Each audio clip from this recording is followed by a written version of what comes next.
Terraform Force Unlock. Safe versus dangerous. Terraform locks state before it reads or writes infrastructure data. The lock prevents two Terraform operations from changing the same state simultaneously. Only one active operation owns the lock at a time. If another operation starts while the lock exists, Terraform waits or exits with a lock error. The lock protects state consistency, not the cloud resources themselves.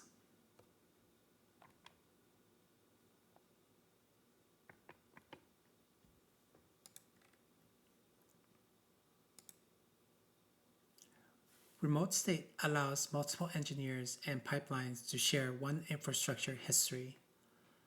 The backend becomes the coordination point for every Terraform operation. S3 lock files create a backend-side ownership record during execution. That record blocks overlapping plans and applies against the same state file. Without locking, separate runs can operate from different assumptions about infrastructure state.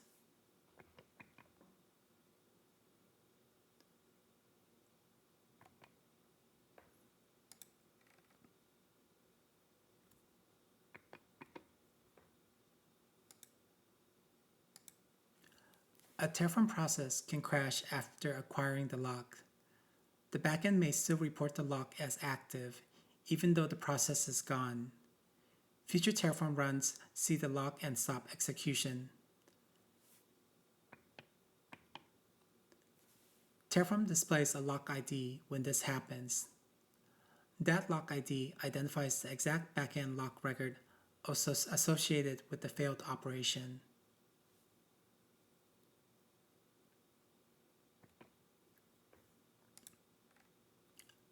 A safe force unlock starts by proving the original process is no longer running. That validation includes local terminals, CI pipelines, and remote automation systems. The lock ID ensures Terraform targets the correct backend lock record.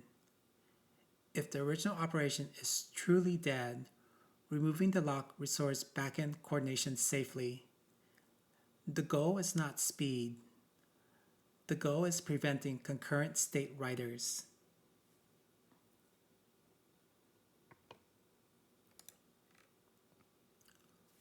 Force unlock becomes dangerous when the original Terraform operation is still active.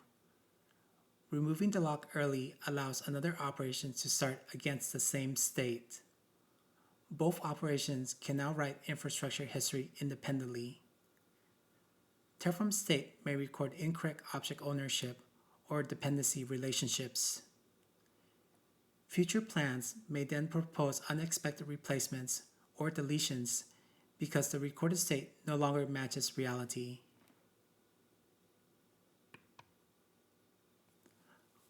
On a submarine, watch turnover requires confirmed custody transfer before the next operator assumes control. If two operators believe they own the same system simultaneously, status reporting becomes unreliable immediately. Terraform Force Unlock creates the same category of failure.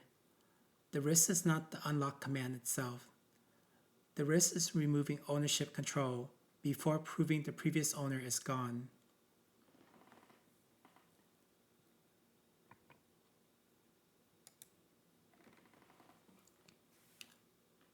Terraform Force Unlock only changes the backend lock record. It does not modify deployed AWS infrastructure directly. The command affects Terraform coordination behavior, not cloud resource state. The force flag removes the interactive confirmation prompt. That makes automation possible, but it also removes a manual safety checkpoint before lock removal.